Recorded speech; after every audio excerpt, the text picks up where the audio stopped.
made a choice to go from the old to the new. Yeah.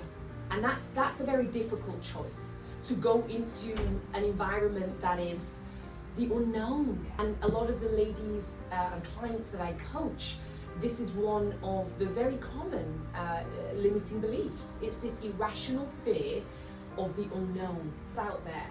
What if I feel like an imposter? What if I don't succeed? I might not feel like I fit in or identify with the current environment, but I don't know what's on the other side, so maybe I should stay here, right? Yeah. And there's one word that I don't allow my clients to use in session, and it's should. I should stay here. I shouldn't have these feelings. I should have done this. But I'm telling you, at the end of your life, feelings of regret are gonna sting more than those initial feelings of fear. So for me, changing environments has been something that, I can't even count on two hands the amount of times I've changed environments, right? I mean, I was the first person in my entire family to go to university at that time, you know, and go on and get a law degree. There was no example for me of what was possible. I had to create that. So I hope for anybody who feels that their current environment isn't necessarily, you know, one of how Jesus put it in the Bible today when I was reading Paul's letter to the Corinthians about good soil. Matthew 13 it was, about good soil and the sower. Even if your environment is not cultivating what you feel would propel you into success, you get to create that, you get to shape that. And sometimes education is the passport. It was for me too, going to university, taking that leap of faith.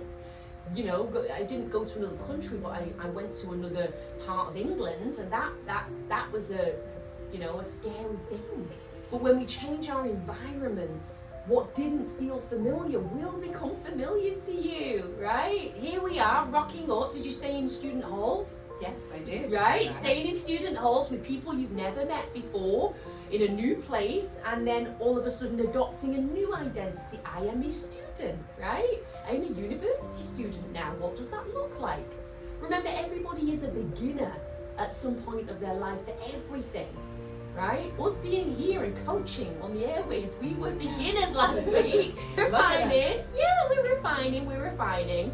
And that's a process, and that's okay, because transformation is a process. So when your surroundings, as you have gone through periods and transitions and changed through your own life, when those have changed, Timisha, you know, how did you feel when your environments were no longer matching the woman that you were becoming, the woman that you are now? Uncomfortable. I would go out and stand in these places, and before it was fun, it was hype. I was the hype girl. Always the you one were the hype girl. Okay, you got some stories. Always the one in the dance floor first. Yeah. Always dancing. From the doors open until it closed, I would be the one leaving to the last song. And then after a while, you get in there and just stood there and looked around. Didn't want to dance. Boring. What is this? What's next? What else is there? I can remember going home and looking at my little one. At the time, she was just maybe 16 months, and looking at her like, there's gotta be more for you, at least. It gets old quick. It gets old quick, and I think the uncomfortable feeling often comes from your conscious and subconscious knowing there's a misalignment. I am not in alignment with the woman God wants me to become. He was chasing after me. Yeah, he was calling you, saying, come home. This is not for you, come home. It might feel fun in the moment, but I'm telling you, I have greater plans for you. It's not this. I also went through it. Before I became a mother, you are for all the fun stuff, right? And that's perfectly acceptable. Everything has its time and its place. I was at all the brunches and all the parties and out till whatever time, and having fun and all the pool parties and boat parties and all that good stuff. Also, I thought, but like you, I still didn't want to give up that side of me. I didn't want to give up the fun girl Chelsea. Because you think, what will people think? Yeah, I'm boring. Will I have friends? Yeah, I'll be lonely, I'll be bored, we'll stop getting the invitations. But all I wanted to do was get home. I'd be checking in with the babysitter, like, how's Sienna? Oh, she's fast asleep, she's fine. But I'm like, are you sure? Do you need me? No, she's fine. So you'd stay out, but then you'd come home and you'd be tired and you're not showing up as the best version of yourself the next day. And it's like, why am I trying to have one foot in the party lifestyle, one foot in my higher calling? Am I resisting the change? Am I resisting what is meant for me? And isn't it beautiful when the clarity starts to hit? It's annoying. Sometimes being obedient to me is annoying. I'm like, oh, I know what you want me to do. Yeah. I'm not ready. He's like, you're stomping your feet. Okay, I heard you. No, you go try it a few more times on your own. You're like, no, I'm not done yet. And then you get hurt or you crash, right? And then you come back and you're like, okay, I'm ready now. What do you want me to do? Because this is not serving me, right? So when we talk about outgrown environments, how did you adapt your routines, your habits, your relationships to align with the Timisha Haylock of today? Because to go from first one on the dance floor, right, raving, winding, party girl, to mother, woman of God, food stylist, like all these amazing, incredible accomplishments. How did we get from there to here? There was a process. What did that look like? It looked like me looking at my kids and thinking, I don't care what the world thinks of me, but what do they think of me? What am I modeling for them? And if I have to be uncomfortable so that they can have a good example of not the party girl, of not the girl who every family gathering I need to have alcohol in my hand and I need to be completely drunk. What does a good role model look like? Because I am their first role model. I will always be their first role model. They will have many. I'm the first person that they see. So what do I want to model for them? I looked at it from that view and I said, okay, if I have to be uncomfortable to grow, then it's okay. Yes. It's growing pains, right? It's growing pains. You gotta shed those layers. You know, like the caterpillar has to go through all that gooey, disgusting stuff to become the butterfly, right? And for me, my breakdowns have literally become my biggest breakthroughs. I always talk about how my tests have become my biggest testimonies, because I could not be the woman that I am today. I could not, coach women on how to overcome toxic relationships, how to navigate post-divorce, how to handle being a special needs parent if I hadn't been down in the trenches. You can have all the qualifications in the world, but that's not why people resonate with you. It's because you've lived it, Timisha. You've lived it, Chelsea, right? You've been there. Did you go through this? Did you experience that? How did you manage to do this? It's real life stories, right? It's sharing my lived experience. What works for me might not work for you, but I'll welcome you with open arms and share the mucky depths, the ugly truth of my story without shame, because through all of that came this. And still a work in progress, of course, still very much imperfect, flawed, all of that.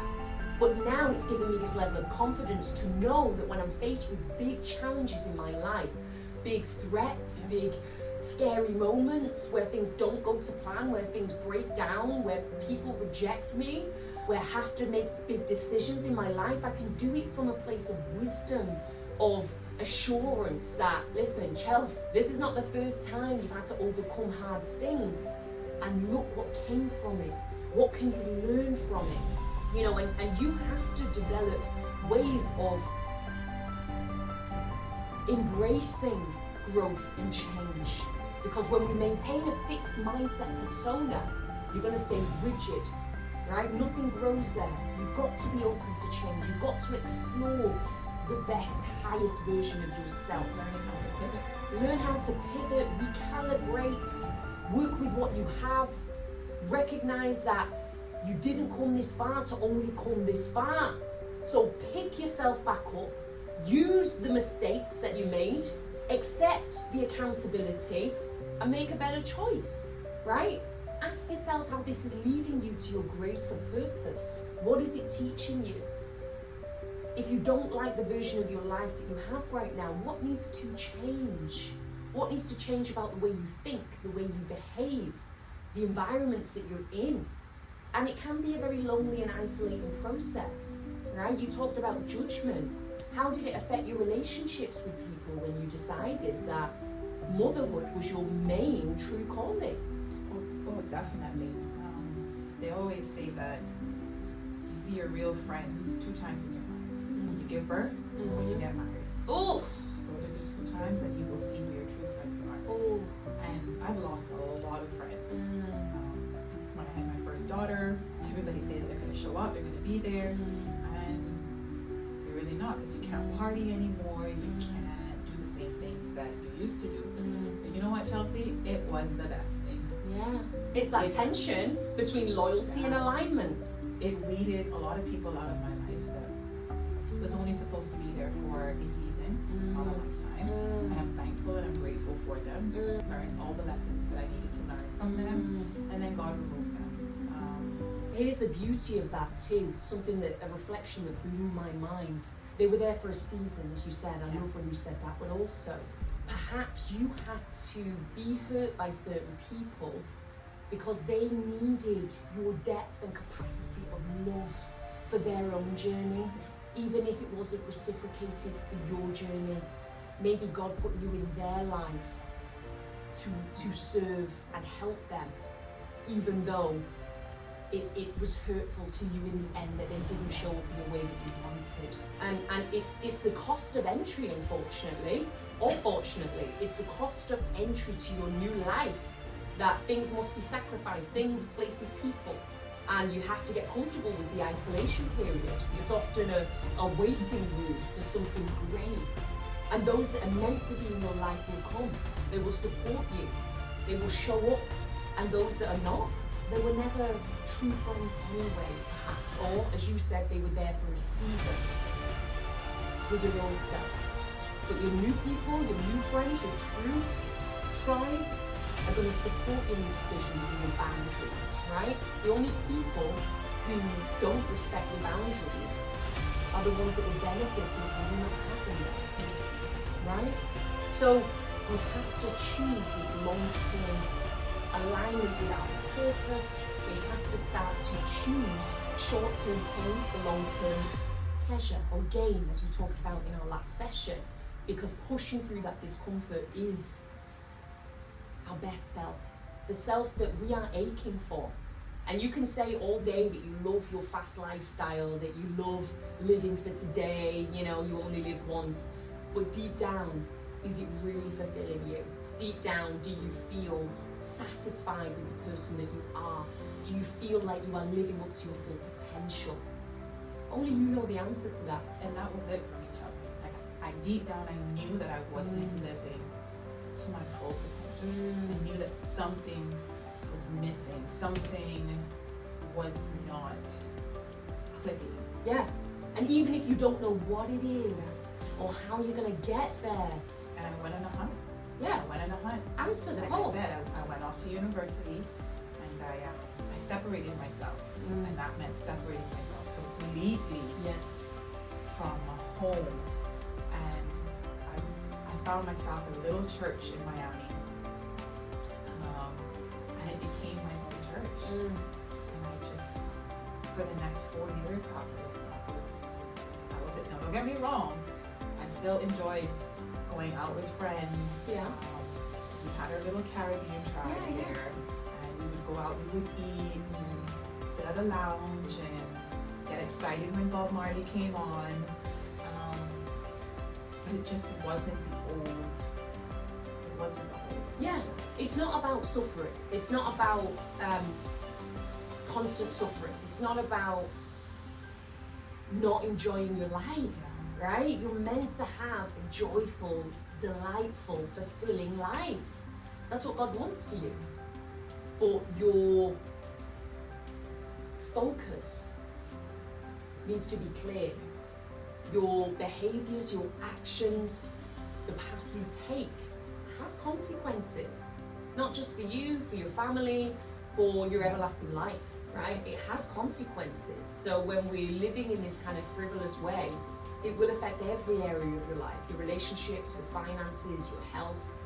And I found in my own experience, once I became disciplined in one area, it flourished in all the other areas, right? It allowed me to become more disciplined in all areas, in how I show up in the world, in my nutrition, in my motherhood, in my romantic life.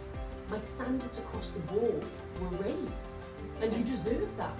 And what most people don't realise is you can literally change your life today. It doesn't matter what you've done or where you've been or what you've been through. You have the ability. You are not a victim. And you know, life is tough. But there's not a person that you will meet that hasn't been through trauma and pain. And you don't have to make your pain and trauma your identity, because the world will mirror that back to you. What story do you want to write? What story do you want to write? I take it back to when you said consequences. When people think that outcomes that happen, it can only be something bad or good. For me, leaving and going off to university was the best decision for me. Yeah. But my pain in that was that I left my new baby here with my parents. And that was 4.5 years of just being back and forth with her. Now, that wasn't easy. Anyone who can tell you, walking through that road with me, it was not easy. But God said, I needed to pull you apart so that you could focus and start to walk in the direction that I needed you to walk in. And it doesn't always make sense, right? It doesn't always make sense. It didn't make sense for a lot of people. No. There was a lot of backlash from it. A lot of backlash from people who I thought were my friends, a lot of backlash from family.